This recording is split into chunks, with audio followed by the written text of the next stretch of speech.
What's up, Gil here, and today I want to start a new thing where I watch other people's games at different levels. Today I'm starting with a master, but I can watch anyone's game at any level, and I explain the chess basics and show how it doesn't matter if you're a master or a beginner, you have to follow the same chess basics.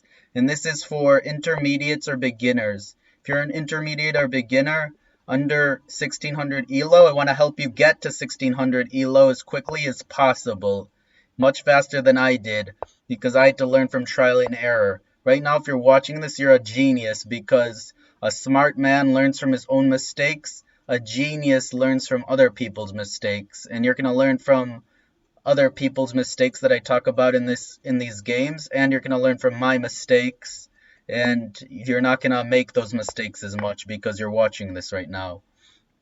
And make sure you stick around till the end, because I'm going to be sharing the number one thing that players under 1600 usually don't do that's stopping them from gaining ELO really quickly. And you could literally get to 1600 in less than a year if you do this thing. Anyway, so first thing that I want to talk about that most people are not doing is, if you look at this game, this is played by people who are like master level almost. Well, one of them is, the other one's not, but 2300 is still really high. Is that they're doing the same thing that a beginner does, is they're developing their pieces towards the center of the board. You don't need to know openings. I memorized openings when I first started, and that was a huge mistake that I made. Is you want to first understand the ideas. You want to control the four super squares. These are the super squares with as many pieces as possible. You want to get your knights and bishops out as quickly as possible. So control the center, get your knights and bishops out, and castle or king safety are the only three things you need to do in the opening. And as you see in this game played by masters, this guy does it really fast. He gets his knights and bishops out really quickly and castles really quickly. Same with the other guy. Oh shoot, 1 second. Yeah, so the basic ideas are the same as a beginner. Most of the knights and bishops are out, and the castles really fast. Okay, another thing you gotta be doing is you wanna make sure you're always seeing your opponent's threat right now before you make your own move. This guy did not see that his rook is under attack, so he just lost his rook for no reason. Because if you're looking ahead and seeing what your opponent is doing, you won't lose to a lot of tactics, and you won't lose to basic blunders.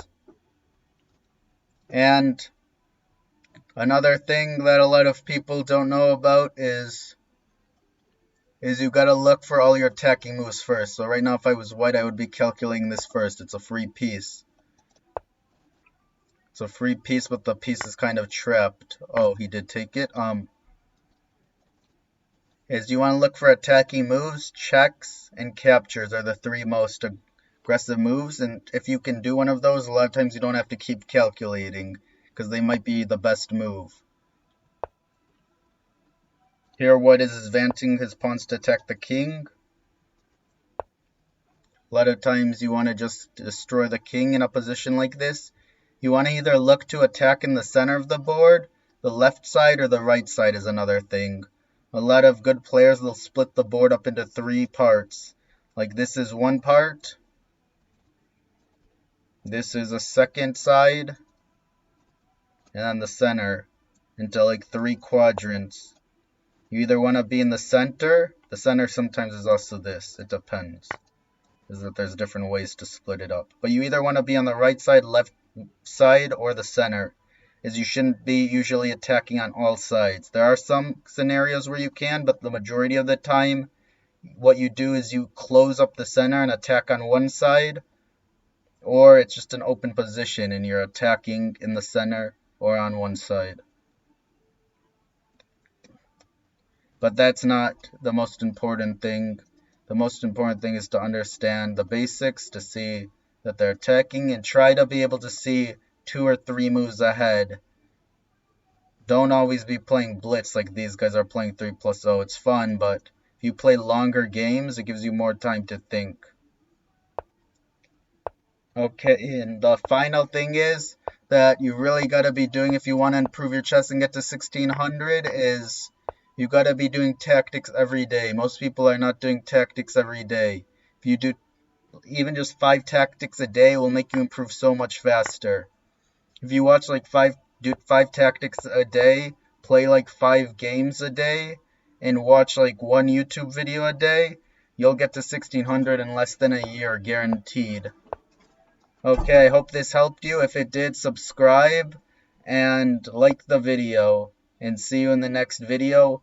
Also, I will be answering all comments, so keep that in mind if you have any questions. Thank you.